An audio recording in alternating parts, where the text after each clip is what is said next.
If you are listening to this podcast, it means you are searching for someone who understands you, someone who gets you. You are yearning to be understood and to belong. Welcome to the Someone Gets Me podcast, where we help smart, talented, and sensitive people navigate an often insensitive world. Let's welcome your host, ambassador, author, speaker, and mentor, Diane Allen. Diane has the experience and knowledge to educate and inspire, as she has been there and understands your unique intensities and their challenges. Hey everybody, it's Diane, and I'm here with another episode that will hopefully inspire you and feed you some great information.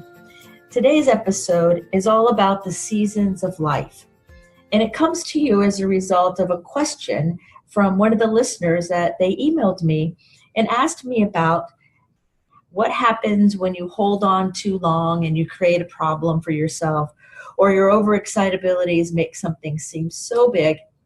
And so I thought I would answer the question here on the podcast. So here you go. This is all about the seasons of life. So think about it for just a moment, how the seasons of nature operate. We could start at any one of the four of them and tell the story.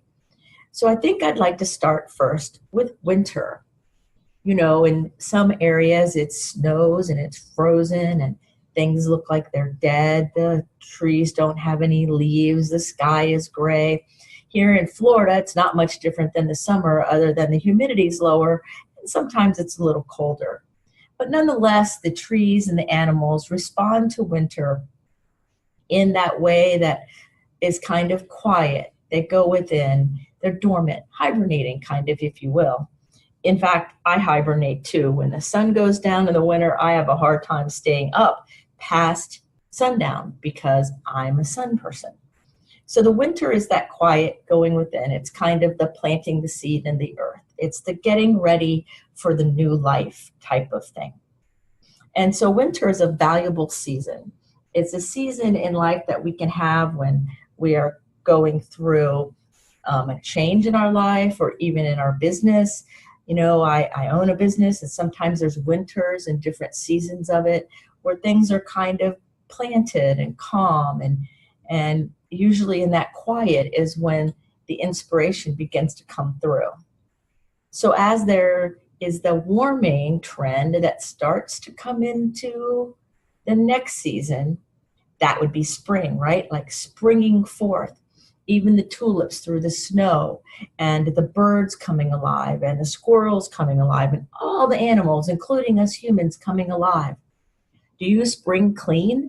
A lot of people just clean out everything and get ready for the new and the greatness and the wonder. All the leaves start coming back on those deciduous trees, and they're fresh and they're green and they're soft and they're vibrant. And spring is a great season because that's the birthing of the great idea. It's the birthing of your vision. It's amazing to have the great idea come forward and begin to see it sprout up through the earth. Like just like that seed that was planted, it takes flexibility, but strength and flexibility to push through the earth and maybe even the snow or the rock to be able to be seen. So the spring is that time when we come alive and we're born and it's fresh and it's wonderful. Without that springtime, then we would not be having all these great ideas coming into fruition. So we all need a spring in our life, you know, where the hope is going on and everything is alive. Then comes the heat. That would be summer, right?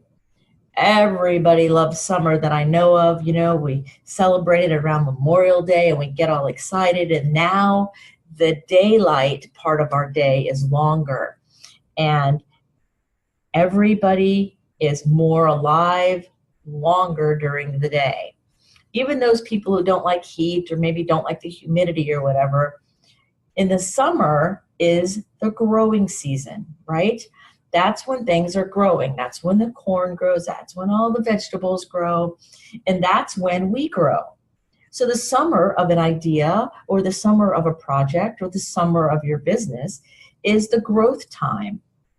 Without the heat and without the rain and without all those perfect conditions, what sprouted in hope and faith and wonder and awe in the spring would not grow very much. So we need a growing season, a summer of growth. You know, if you go down south into the tropics area or even the subtropics, the leaves on the trees are bigger. Everything that grows is bigger because their growing season is longer. It makes sense, right? So the summer is important to bring out and have emerge and grow your great, beautiful idea or vision that sprouted in the spring, that was planted in the winter. So all of these three seasons work together. So jumping from winter all the way over here to summer without having the spring makes for not very great things because there's no rooting. We have to have the spring in the middle to get things rooted and grounded and moving. And then, of course, at the end of every season comes the transition into the next season. Usually that's the first cold front and the days start shortening again. And those of us who have difficulty with short daylight days start getting all, kind of almost melancholy sometimes because where's our sunlight? And those are the days of autumn or fall, right? The next season. It's amazing, I think. And the leaves, they turn colors again because the chlorophyll leaves them, and the green goes with the chlorophyll, right? And then you have these beautiful colors, and people travel just to see it. The first time I really saw an area where there was more than one tree with changing colors was in Arizona, and I was an adult, and it was amazing. I was like, wow, no wonder people love the seasons. But the fall season also represents the harvest. It's when we get to gather the benefits. We get to take in all that is yielded from that growth season in summer. So Thanksgiving is in the fall, right? And all of the things are harvested, brought together, coming around in the fall. So the leaves are falling, but that's a representation of the harvest. And so when we have great seed that we planted and we allowed it to spring up in spring and we tended it and we did the right things with nourishment during the summer, our yield or our harvest in the fall will be amazing. And then as the fall leaves our time frame, we go back into winter, a perfect circle. So that now, after everything was harvested, there's a resting period, a quiet period, a going within period, so that you can be prepared and rejuvenated and ready for what? The springtime. So we need that winter again to set us up for the next spring. So the seasons of our life operate in perfect harmony, just like the seasons I just described in nature. It happens in our relationships. It happens in our business. It happens within ourselves with our great ideas or our excitement. And the process is normal. It's the way it's supposed to be. Now, a lot of you have these intellectual overexcitabilities, or you're smarter than you need to be sometimes. And so what happens is you think it's going to be linear. Everything's going to keep stepping up. And even when things are stepping up, there is still the cycle of the seasons. You will always be going through it. So even as you harvest the reward of a great idea or a piece of your business, it doesn't mean the business closes or you stop. It means that that particular thing is going through the cycles, and then we'll go back into a winter, an inner growing and interplanting, a quiet, to get ready for the next phase of development. So honoring the seasons instead of wanting everything to be linear makes you a very successful business person, and it makes you a very good friend, and it makes you a very healthy adult person because you understand that process. You see it in grieving when we lose something or lose someone or our pet or something. It takes a full cycle of seasons to heal, not 3 days, not a week, not a month, not even 6 months. It takes a minimum of a full cycle of seasons of honoring and care and love to heal, just like it takes a full cycle of seasons to grow and yield a harvest. And so along the way, you have celebrations, those milestones, those places where we note the growth or our success or our idea. It's amazing, right? And so when we honor our milestones and our celebrations, and we stay in the flow of nature, so we let go of what is falling away, we let go of what's going within for winter, I call that a graduation, where we know that the end of this time is coming and we graduate. Like when I graduated with my degrees and I got ready and I went up the stage and I walked across and I passed my tassel to the other side and I got my diploma. It was amazing, right? It was the end of the season. So the next thing that went through my mind was, well, now what? Now what do I do? I successfully completed that one thing. So what happened? I went into the winter in order to go within and see what should spring up next. So you see, the graduations are everywhere because we're celebrating milestones and we're paying attention to what's happening. That is the optimum way to do things.